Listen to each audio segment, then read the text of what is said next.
Isang mapagpalang araw po sa ating lahat. Ako po si Jonella Bianca Aguilar at ito po ang aking Day 204 Devotion para sa ating 365 Daily Devotion na pinamagatang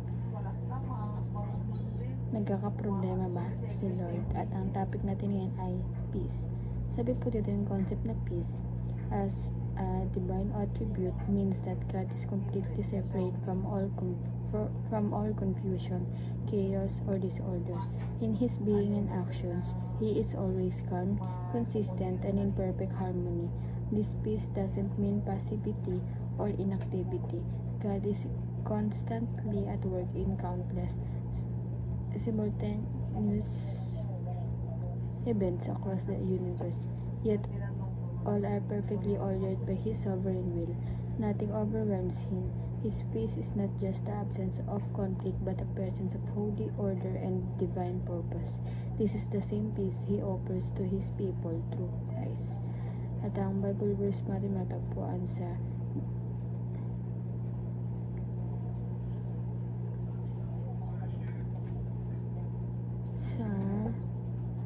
Judges chapter 6 verse 24.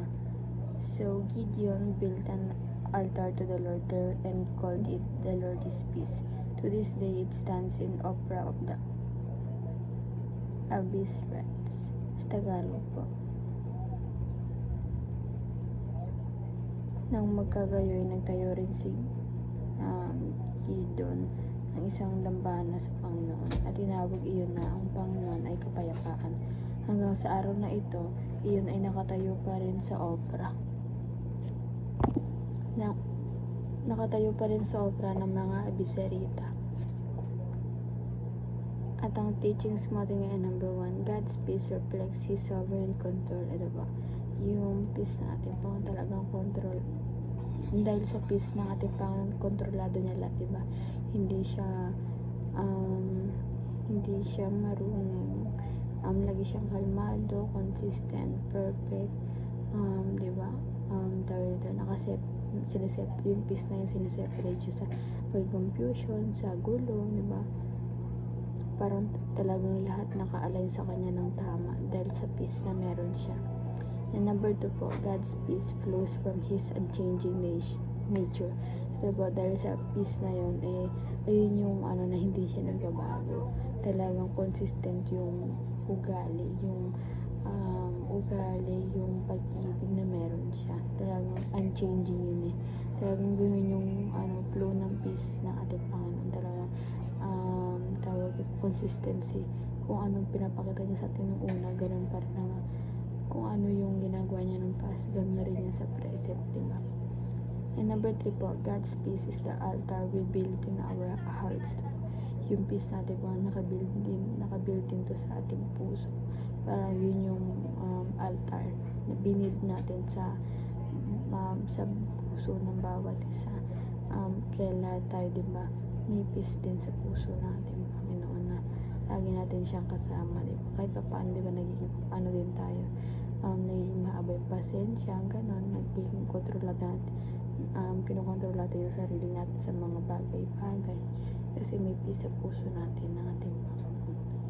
And application naman po, para natin ito mag-apply sa ating buhay. Number 1, receive God's peace through Christ Jesus. Ito po, para po ma-receive natin yung peace na galing sa ating Panginoon, na-receive natin yun sa pamagitan ng ating ni Jesus Christ.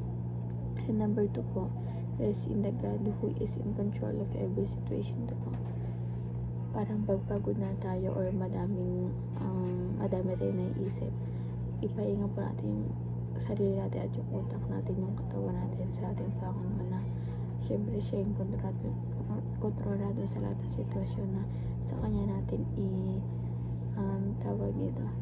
sa kanya natin ipagkatiwala lahat, diba? I-surrender natin sa kanya para mawala yung mga isipin natin, gano'n.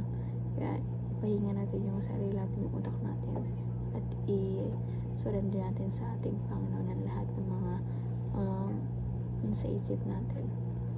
And lastly po, rely on God to bring peace to your relationships. Ito po, mag-rely po tayo sa ating Panginoon para sa peace natin, sa relasyon na meron tayo, relasyon natin sa Kanya, relasyon natin sa pag-ibig, sa magulang, sa kaibigan. Kailangan nagre-rely tayo sa ating Panginoon sa every situation nating maranasan, di ba?